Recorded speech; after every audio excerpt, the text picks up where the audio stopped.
പ്രിയമുള്ളവരെ, അതായത് ഒക്ടോബർ 22 മറ്റോ ആ, വന്ന ന്യൂസാണിത്. കന്യാസ്ത്രീ വേഷത്തിൽ ചാടി കുത്തിച്ച് സ്വർണം നേട്ടം. സിസ്റ്റർ സബീനയെ അഭിനന്ദിച്ച് വിദ്യാഭ്യാസ മന്ത്രി. സംസ്ഥാന മാസ്റ്റേഴ്സ് മീറ്റിൽ ഹർഡിലുകൾ അതിവേഗം ചാടിക്കടന്ന് സ്വർണം നേടിയ സിസ്റ്റർ സബീനയ്ക്ക് വിദ്യാഭ്യാസ മന്ത്രിയുടെ അഭിനന്ദനം. നല്ല കാര്യം. ഒരു കാര്യത്തിനെക്കുറിച്ചൊന്ന് പറയാനുണ്ടായിരുന്നു, ഒന്ന് പറഞ്ഞോളട്ടെ. ആദ്യം തന്നെ സിസ്റ്ററിന് ഒരു ബിഗ് സല്യൂട്ട്. ഓക്കെ. പക്ഷേ എടുത്തു പറയത്തക്ക ഒരു കാര്യമുണ്ടായി. അത് മറ്റൊന്നുമല്ല, സിസ്റ്ററിൻ്റെ വേഷം. ആ വേഷത്തെ ബഹുമാനിക്കുന്നു. ആ വേഷം ധരിച്ചുകൊണ്ട് അങ്ങനെ ഒരു ഹേർഡിൽ ചെയ്തതിൽ തെറ്റുണ്ട് എന്ന് പറയുകയല്ല. പക്ഷെ തെറ്റുണ്ട് എന്നല്ല, സിസ്റ്ററിന് നല്ല പ്രയാസമുണ്ടായിരുന്നു കാണും, അല്ലയോ? ഇത് കാണുന്ന ആർക്കും തോന്നിയിട്ടുണ്ടാകും. പക്ഷെ ആരും ഇങ്ങനെ ഒരു അഭിപ്രായം പ്രകടിപ്പിക്കുന്നതായിട്ട് കണ്ടില്ല.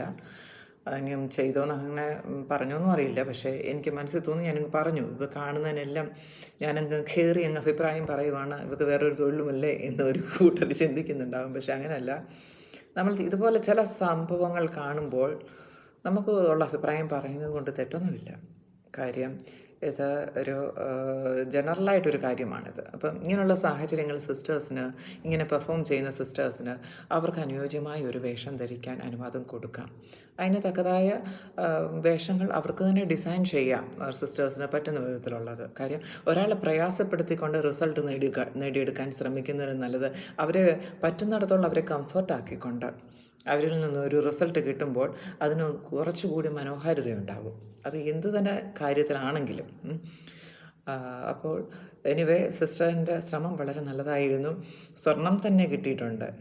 ഓക്കെ, നല്ല കാര്യം. ഇതിപ്പോൾ നടന്നിട്ട് ഇപ്പോൾ കുറച്ച് ദിവസങ്ങളായി. ഇപ്പോഴാണ് ഇതിൻ്റെ കണ്ണിൽ പെട്ടത്. അതുകൊണ്ടാണ് ഇപ്പോൾ പറയാനിട വന്നത്. ഓക്കെ, ഇതുപോലുള്ള സാഹചര്യങ്ങൾ ഇനിയും ഉണ്ടാവാം. അപ്പോൾ ദയവ് ചെയ്ത് ഇതുപോലുള്ള സിസ്റ്റേഴ്സിനെ ബുദ്ധിമുട്ടിക്കരുത്. അവർക്ക് പറ്റുന്ന വേഷങ്ങൾ ഡിസൈൻ ചെയ്യുക, അത് ധരിച്ചുകൊണ്ട് ഇതുപോലുള്ള കാര്യങ്ങൾ ചെയ്യാനായിട്ട് അവരെ അനുവദിക്കുക.